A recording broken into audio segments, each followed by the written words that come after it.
வணக்கங்க. என் பேர் ரமேஷ். நான் ஒரு பிடெக் கெமிக்கல் இன்ஜினியரிங் பட்டதாரி. ஒரு கம்பெனியில் கெமிக்கல் இன்ஜினியராக வேலை பார்த்துட்டு இருந்தேன்.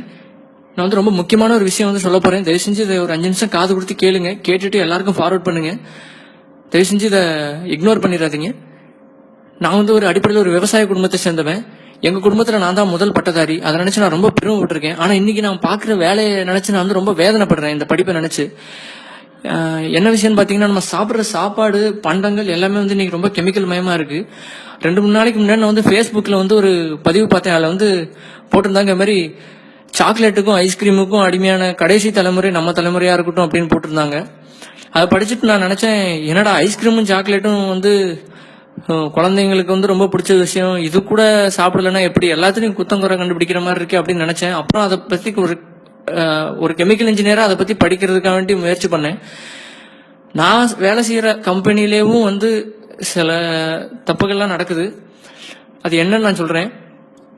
முதல் விஷயம் இந்த குழந்தைங்க மிட்டாய் ரொம்ப விரும்பி சாப்பிட்றாங்க. இந்த ₹1 ₹2 சாக்லேட் ஐட்டம், அப்புறம் இந்த டைரி மில்க், அப்புறம் இந்த நிறைய சாக்லேட் ஐட்டம்லாம் சாப்பிட்றாங்க. அப்புறம் இந்த ஜூஸ், நிறைய இந்த பாட்டில் அடைச்சு வர்ற juice, mango juice, coca cola, இந்த மாதிரி ட்ரிங்க்ஸ், கோலா, இந்த மாதிரி பானங்கள்லாம் குடிக்கிறாங்க. அது எல்லாமே ஒன்று கூட ஒரிஜினல் இல்லைங்க. எல்லாமே ரொம்ப மோசமான கெமிக்கல்களால் செய்யப்படுது. இது நீங்க நிறைய ஃபார்வர்ட் மெசேஜை கேட்டிருப்பீங்க. இருந்தாலும் கொஞ்சம் பொறுமையா கேளுங்க. முதல்ல இந்த மிட்டாய்கள் ₹1 ₹2 மிட்டாய்லாம் இந்த ஸ்ட்ராபெர்ரி, மேங்கோ இந்த மாதிரி ஃபிளேவர் வருதுங்க. அது எதுவுமே உண்மையாலே மாம்பழமோ இல்ல ஸ்ட்ராபெரி பழமோ போட்டா அந்த மிட்டாய் ஒரு ₹10 ₹12 விலைக்கு விற்கணும். ஏன்னா ஸ்ட்ராபெரியோடைய விலை அந்த மாதிரி. ஆனா அதுக்கு பதிலாக என்ன பண்றாங்க அப்படின்னு பாத்தீங்கன்னா, இந்த கிளைசிடேல், டைமெத்தில் பாலிசிலாக்சன் அப்படின்னு சில கெமிக்கல்லாம் இருக்கு. அந்த மாதிரி கெமிக்கல்கள் யூஸ் பண்றாங்க. அதுக்கப்புறம் இந்த பீவர்னு ஒரு மிருகம் இருக்கு. அந்த விலங்குடைய சிறுநீர் பை, அந்த பையில இருந்து எடுக்கப்படுற ஒரு மோசமான ஒரு கெமிக்கல். அந்த கெமிக்கல் மூலமா எடுத்து அதை கெஸ்டோரியம் அப்படின்னு பேரு. அது நம்மளோட பர்ஃபியூம்ல இருந்து நம்மளுடைய சாப்பாடு இந்த மிட்டாயில எல்லாம் சேர்க்கறாங்க. ரொம்ப மோசமான ஒரு விஷயம் அது. அதுக்கப்புறம் ரெண்டாவது பாத்தீங்கன்னா, இந்த நீங்க இந்த இப்போ இந்த நிறைய ஃப்ரைடு சிக்கன் அப்படின்னு நிறைய கடை வந்திருக்கு. அந்த சிக்கன் கடையில பாத்தீங்கன்னா, இந்த நகெட்ஸ், சிக்கன் நகெட் அப்படின்னு சொல்றாங்க, சின்ன சின்ன சிக்கன் பீஸ். அதுல பாத்தீங்கன்னா ரொம்ப மோசமான ஒரு கெமிக்கல், டெர்ஷரி புட்டைல் ஹைட்ரோகுயினோன், TBHQ அப்படின்னு சொல்லுவாங்க. நீங்க கூகுள்ல பாத்தீங்கன்னா தெரியும், பூட்டேன் அப்படின்னு சொல்லுவாங்க. அந்த கெமிக்கலை அது உபயோகிச்சு அதை இது பண்றாங்க. ஏன்னா அது பெட்ரோலியம்ல இருந்து கொண்டு வர ஒரு கெமிக்கல்.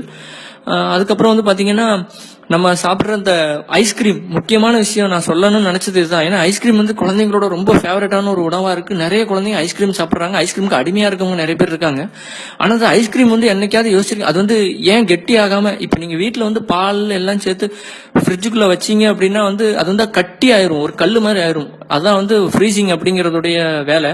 ஆனா அந்த ஐஸ்கிரீம் எப்பவும் என்னதான் -டிகிரில இருந்தாலும் அது மாவா வருது. அது ஏன்னு யாராவது யோசிச்சிருக்கோமா?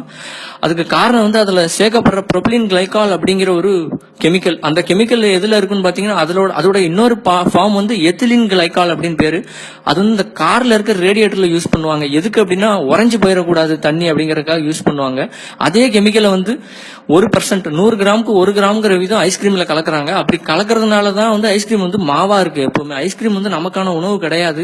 தயவு செஞ்சு உங்க குழந்தைகளுக்கு இந்த ஐஸ்கிரீம்ங்கிறது வாங்கி கொடுக்காதீங்க. அதுக்கப்புறம் பாத்தீங்கன்னா, இந்த வெண்ணிலா அப்படிங்கிறாங்க. அந்த வெண்ணிலா பிளேவர் அது எல்லாருக்கும் பிடிக்கும். அது ஒரு டேஸ்ட். ஆனா அந்த பிளேவருங்கிறது தயாரிக்கிறதுக்கே ஒரு குறைஞ்சது இந்தியாவில மட்டுமே 110 கெமிக்கல் கம்பெனிகள் இருக்கு பிளேவர் தயாரிக்கிறதுக்கு மட்டும்.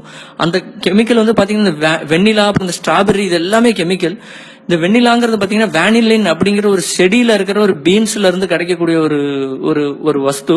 அந்த பொருளை பாத்தீங்கன்னா, வேனிலினை என்ன பண்றாங்கன்னா, இப்ப சிந்தட்டிக்கா சில கெமிக்கல்கள், பெட்ரோ கெமிக்கல், இந்த குவாகால் அப்படின்னு சொல்லுவாங்க. அந்த பெட்ரோ கெமிக்கல், அதாவது பெட்ரோல் எடுக்கிறோம் இல்லையா, க்ரூட் ஆயில் எடுக்கிறோம் இல்லையா, அந்த க்ரூட் ஆயில் இருந்து டெரைவ் பண்ற ஒரு தயாரிப்பு அந்த கெமிக்கல்.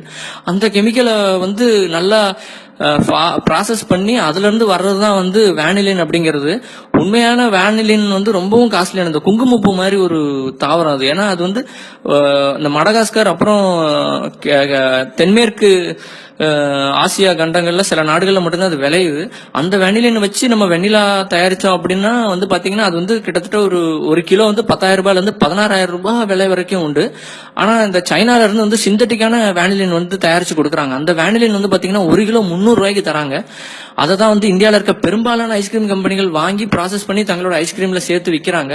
நீங்க எந்த ஐஸ்கிரீம் எடுத்துக்கிட்டாலும் அது கெமிக்கலால இது பண்ண ஐஸ்கிரீம் தான். அதுவும் இல்லாமல் பால் வந்து ஒரு 20-30% தான் பால் சேர்ப்பாங்க. மீதி 70% வந்து பாத்தீங்கன்னா இந்த மாதிரி மோசமான கெமிக்கல்கள் போட்டு தான் தயாரிக்கிறாங்க. தயவு செஞ்சு குழந்தைகளுக்கு இந்த மாதிரி மிட்டாய், சுகர் பேஸ்ட் கன்ஃபெக்ஷனரி அப்படின்னு சொல்லுவாங்க, அந்த மாதிரி மிட்டாய் வாங்கி கொடுக்காதீங்க. நான் சொல்ற உண்மையா இல்லையான்னு உங்களுக்கு சந்தேகமா இருந்துச்சுன்னா தயவு செஞ்சு கூகுள்ல போய் தேடுங்க. அதை பத்தி நிறைய பேர் எழுதியிருக்காங்க. எனக்கும் ஆச்சரியமா இருந்துச்சு. நானும் அப்படிதான் தேடி கண்டுபிடிச்சேன். ஒரு கெமிக்கல் இன்ஜினியரா சொல்றேன், தயவு செஞ்சு கெமிக்கலை கொடுக்காதீங்க குழந்தைகளுக்கு. மிட்டாய் வந்து நம்ம ஊர் மிட்டாய், கடலை மிட்டாய், எள்ளு மிட்டாய் எல்லாம் எவ்வளவு நல்லது. நம்மெல்லாம் ஒன்றும் நம்ம முன்னோர்கள் வந்து இழிச்சவாங்க இல்ல, நம்மளால கண்டுபிடிக்க முடியாத விஷயம் இல்ல. வெளிநாட்டு பண்டங்கள், இந்த கேக்கு, சாக்லேட்டு தயவு செஞ்சு வாங்கி கொடுக்காதீங்க. ஐஸ்கிரீம் இதெல்லாம். ரொம்ப நன்றி கேட்டதுக்கு. இதை நிறைய பேருக்கு ஃபார்வர்ட் பண்ண மறந்துடாதீங்க.